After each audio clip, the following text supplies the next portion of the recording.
এই কনকনে ঠান্ডা হাসপাতালের বিছানাটায় আমি একা শুয়ে, পাশের মানুষটা নেই।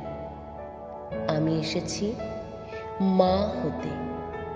গর্ভস্থ সন্তান আজ ভূমিষ্ঠ হবে। গভীর অন্ধকারে জলের মধ্যে ভেসে বেড়ানো একটা মাংসল পিণ্ড শিশু হয়ে পৃথিবীতে আসবে, যাকে এতদিন ধরে তিলে তিলে প্রত্যেকটা অনুভূতি দিয়ে বড় করে তুলেছি, অসহ্য যন্ত্রণা নিয়েও যার স্বপ্ন হাতড়িয়েছি। ঠিক আজই একটু পর আর একটু পর সে আসবে আমার কোলে।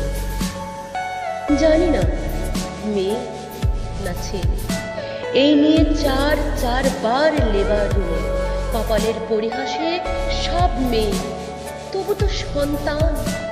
শাশুড়ি বলেছে মেয়ে হলে আর ঘরে নেবে না, ছেলের আবার বিয়ে দেবে। কিন্তু আমার গর্ভবতী হবার ক্ষেত্রে কি তার ছেলে কোনো ভূমিকা নেই? আমি তো ইচ্ছা করে একটি কন্যা সন্তানকে পেটের মধ্যে ঢুকিয়ে দিইনি।